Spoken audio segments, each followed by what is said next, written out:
Hello, this is Ollie from Talking in Pictures. I've made the communication toy box, and what am I doing? I'm wandering around an adventure playground. It's not just any adventure playground. This is where I work when I'm not working on my toy box. So, some of you may know that I am a teacher, and I have been a teacher for a long time. So I started out my journey in education in mainstream, and mainstream education, kind of working with kids is always great, but you're very formal in terms of what you've got to achieve, tests and doing lots of work and lots of marking. And I was doing the best that I could, and I've always worked as hard as I can. But the year of training and then the first year of working in mainstream, it was so difficult. And when you love doing something, you can kind of go past how hard things are. But for me, it's just insane, the amount of hours that teachers put in, and I salute all teachers, especially in, across the board, mainstream and special needs schools. But essentially, they say, oh, it's easy life because you just get to go into school, work with the kids, and then you've got all these really long holidays.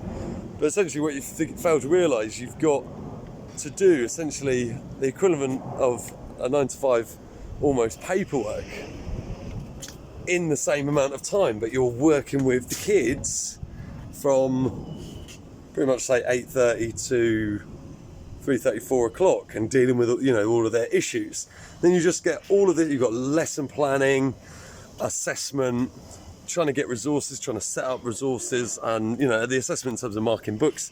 It's absolutely crazy. In fact, we haven't got a proper system that helps reduce that. Reduce that workload for teachers, because it was always on my mind. But maybe I'm a bit lazy, because I have met some really fantastic teachers who manage, or seem to manage, to do it all.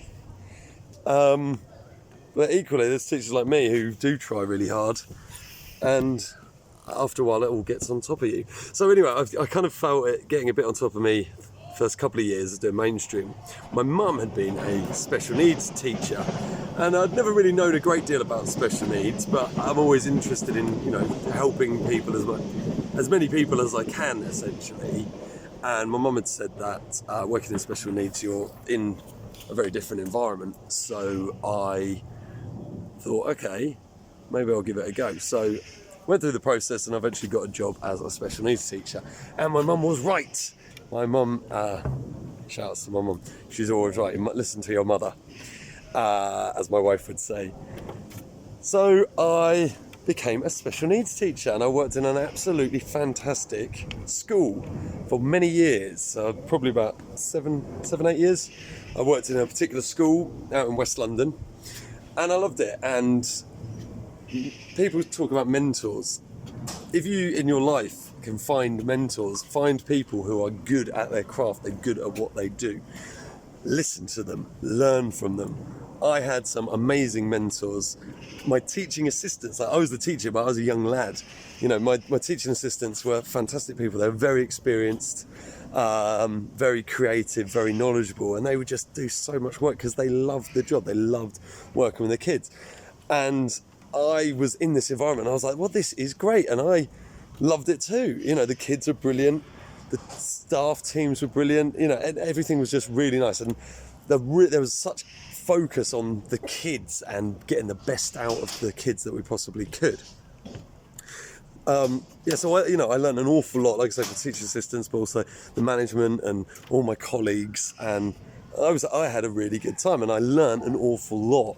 And a lot of that stuff has gone into the creation of my toy boxes, especially around developing communication and finding out what motivates children, how sensory needs are used, and actually, moving on a bit later on into play, a play environment. This is why I've ended up here. But a play environment helps to address all of those needs, especially for children with special needs. But I'm getting ahead of myself. So, I was in this school for a long time, working with special needs, learning the craft of teaching and learning about the specific things that you can do to work with children with special needs and children with autism. And I really loved learning many of the tactics. I'm just climbing around.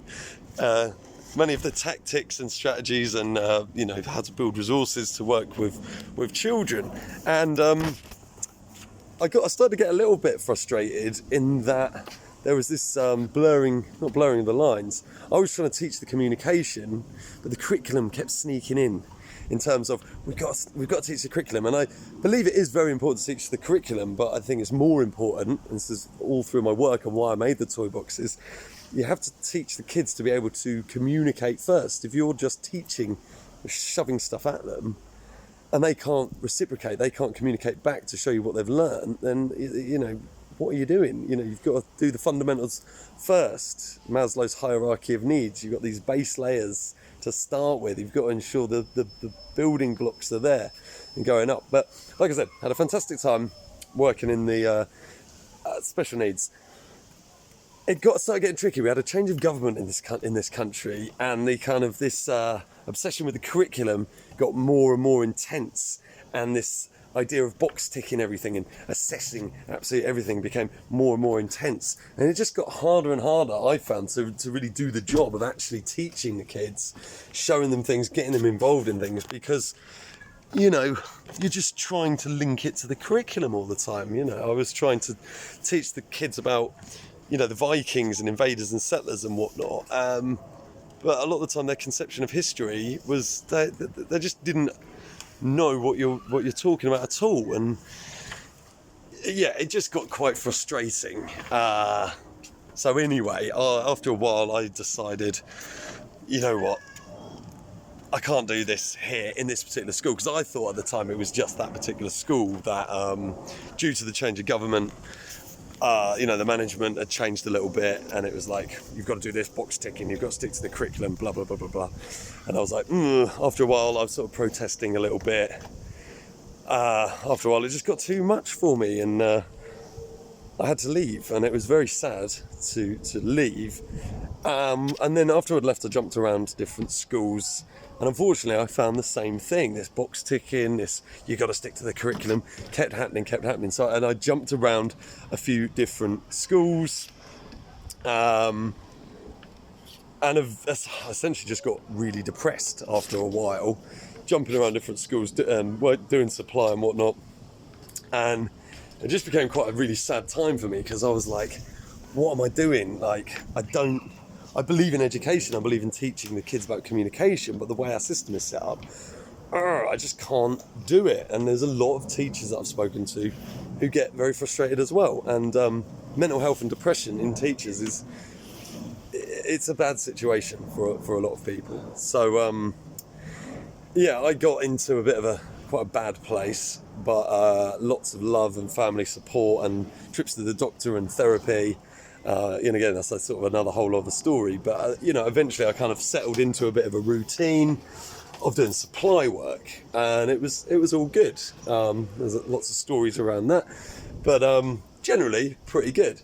Trouble with supply work, it doesn't pay quite as well as a regular teacher's salary, so I had to do something else. So I got a part-time job, and my part-time job was doing Uber deliveries. So I was cycling around, basically delivering junk food to lazy people. At the same time I was running, and I'm always trying to promote health and fitness and in schools and kind of well-being, especially when I was dealing with my kind of mental health and depression. I got into running, and I was all about and still am about promoting the good life, being physically active and healthy. And it just didn't sit right that I was delivering junk food to fat people. So I was like, what else could I do? Some of the kids that I worked with were going to adventure playgrounds. So I was like, let's get a job. So I got a job in a fantastic adventure playground, again here down in South London, called Charlie Chaplin, and worked with the same kids, same special needs kids, as I was working in schools. Took them, and then we were going to the playgrounds after school. And the difference I saw And the amount of learning that I saw was incredible in terms of learning. They're learning much more in the playgrounds, in an environment where they're a bit freer, where they can really choose their activities, where they're not constricted and not kind of constantly being force-fed the curriculum the whole time. And like I say, the difference in their happiness, their well-being, their expression, their physical activity in an adventure playground was so different. And I was like, oh man, this is amazing. And it was around that sort of time, I think, like I said, around the development of the toy box, I had the freedom to just work with kids and to observe the kids and see what their interests were, and then build on their interests and show them how they could, they like jumping around or sort of swinging. It's like, okay, we can swing, and then we can communicate, I want to go higher. And these, if you're working with kids who can't verbalise hardly anything, but you can get them to do a little sign or to give you a symbol to show just one thing, it can make a massive difference. And I was finding I was being able to kind of make those differences working with these children in these environments that it was very hard to do in schools, and still is very hard to do in schools, because you're so restricted to the classroom and to the timetables and to the curriculum, and we've got to do this now and you've got to do this now, and we've got to assess you, and are you doing this? Are you holding your pencil? Because all we want you to do is hold a pencil so you write your name, and the kids aren't even interested in writing their name because they don't really know what the point of it is, which that's fine. Find out what they actually enjoy or what actually motivates them, and that's what I found you could do working in adventure playgrounds. So kind of long story, but through that work I stumbled across this wonderful place that I've been stumbling around. You can see the swing down there.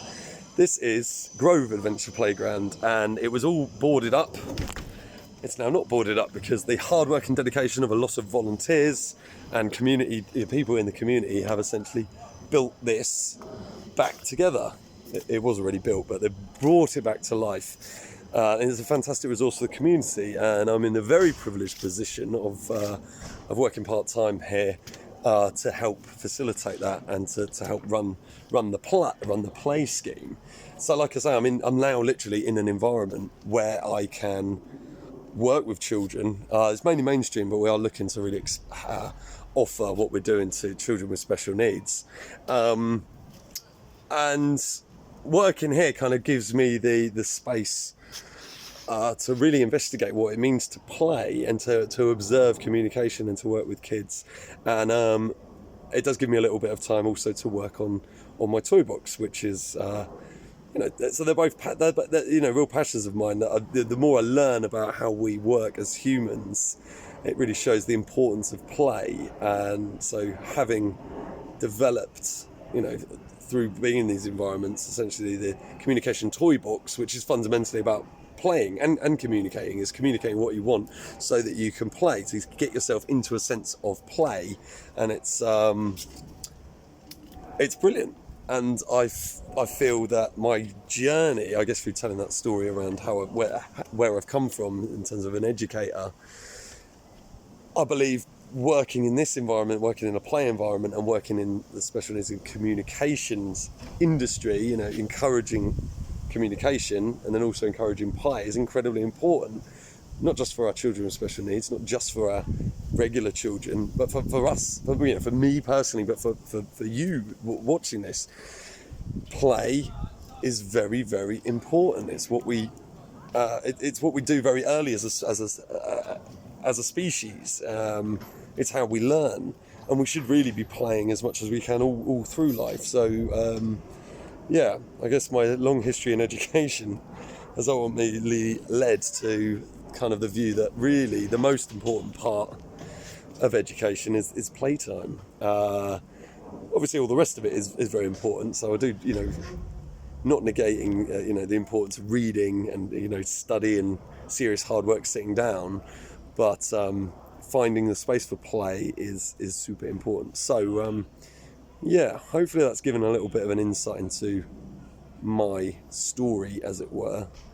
A bit more background as to kind of why I ended up making the toy box, and why I spend the time when I'm not working on the toy box going wandering around this wonderful place. So maybe more stories from here at another point.